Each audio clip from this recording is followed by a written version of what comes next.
Hello friends, welcome to the new episode of my channel. আমি Prince. এখন কথা বলবো যোদ্ধার টিজার নিয়ে, যেটা জাস্ট এক্ষুনি লঞ্চ করা হলো। আমি প্রিমিয়ারেই দেখলাম ধর্মা প্রোডাকশনের। তো টিজারটার কিছু জিনিস আমার খুব ভালো লেগেছে, সেটা নিয়ে কথা বলবো। প্রথম কথা, একটা টিজার যে কারণে আনা হয়ে থাকে, সিনেমা দেখার এক্সাইটমেন্ট, সেটা একটা কারণ হয় টিজার আনা, যে সিনেমাটার হাইপটাকে বাড়ানো। যেমনটা বড়ে মিয়া ছোট মিয়া টিজার করতে পেরেছিল।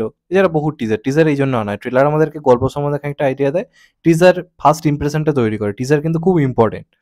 তো এই সিনেমাটার টিজারে প্রথম যেটা আমার পজিটিভ দিক লেগেছে, টিজারটা খুব ভালো এডিট করা হয়েছে।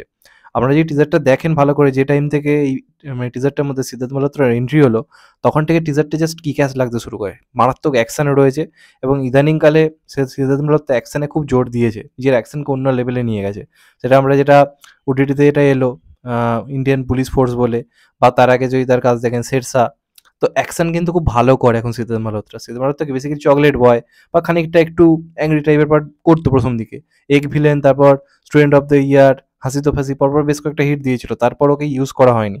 কিন্তু যখন ভালো পারফরমেন্সের সুযোগ পেয়েছে কিন্তু করেছে। এবার এখন আমরা যদি দেখি, বড় পর্দায় হিট দেওয়ার মতো রিসেন্ট টাইমে কোনো অভিনেতা এই মুহূর্তে নেই, মানে বলিউডের কথা বলছি। এই যে বরুণ ধাওয়ান, সিদ্ধার্থ মালহোত্রা, অর্জুন কাপুর, এরা একটা হয়তো 100 কোটি দিচ্ছে, তারপর কুড়িখানা হয়তো 10-12 কোটি, 25-30 কোটি কালেকশন, এই জায়গাটা রয়েছে। এদের মাধ্যমে পরপর যে হিট, সেটা রণবীর কাপুর বাদে এই মুহূর্তে কারোরই নেই। তো নতুন জেনারেশনে তো একটা স্টার সুপারস্টার উঠে আসতে হবে, তো তাদেরকে সেইভাবে প্রেজেন্ট করতে হবে। যেমনটা বরুণ ধাওয়ানকে যেভাবে, ওই যে সিনেমাটা আসছে এটা বেবি জন, যেভাবে প্রেজেন্ট করা হয়েছে সেটা দারুণ লেগেছে।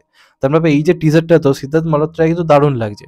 তাকে কমেন্ট হিসেবে যেভাবে এখানে মানে প্রেজেন্ট করা হয়েছে, একটা মাসি ফিল যেভাবে দেওয়া হয়েছে।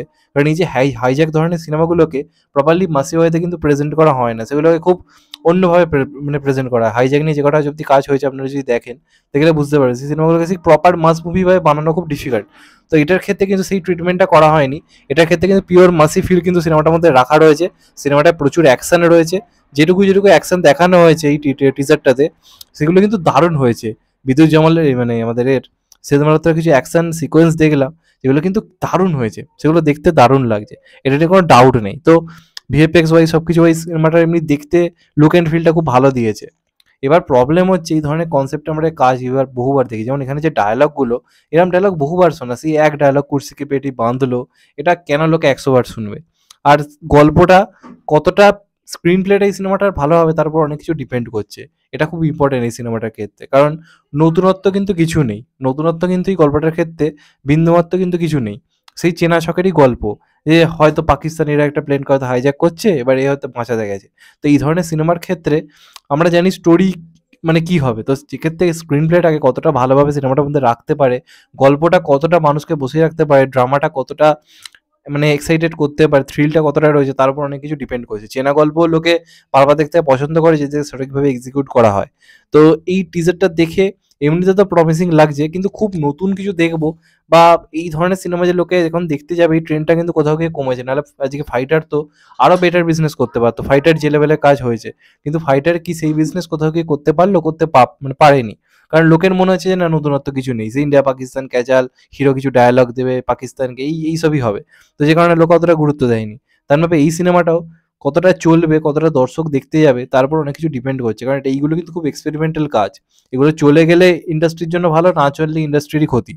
তো ধর্মা প্রোডাকশন এরকম অ্যাকশন মুভি ট্রাই করছে, নতুন পরিচালককে এনে সিদ্ধার্থ মালহোত্রাকে সুযোগ দিচ্ছে, সত্যি ডিজার্ভ করে। সিদ্ধার্থ মালহোত্রা এমনিতে কিন্তু ভালো অভিনেতা। তো আশা করব, বহুদিন বক্স অফিসে সে বড় হিট দিতে পারেনি, তো এটা দিয়ে আশা করব একটা সে বড় হিট পাবে, এবং হওয়াটা খুব দরকার। নতুন স্টার সুপারস্টার এদেরকে তো তুলে আনতে হবে, এদেরও তো হিট দেওয়া দরকার। তো সেটা কতটা হয় সেটা একটা দেখার ব্যাপার থাকবে। তবে লুক অ্যান্ড ফিলটা টিজারটার বেশ ভালো হয়েছে, ব্যাকগ্রাউন্ড মিউজিকটাও বেশ ভালো লাগছে, অ্যাকশন কিন্তু মারাত্মক হয়েছে। তো এবার দেখা যাক কেমন লাগে। সিরাজ মালহোত্রাকে আবার দারুণ লেগেছে এই টিজারে, তার উপর অনেক কিছু ডিপেন্ড করছে। তোমাদের কি মনে হয়, সিনেমাটা হিট হবে কি না? টিজার কেমন লাগলো কমেন্ট করে অবশ্যই জানিও। চ্যানেলটা নতুন হলে চ্যানেলটাকে সাবস্ক্রাইব করে দিও and get the bell icon. ভালো থেকো সবাই, টেক কেয়ার, নমস্কার। আবার দেখা হবে হয়তো ভাই, সবাই ভালো থেকো, সুস্থ থেকো, নমস্কার, টেক কেয়ার।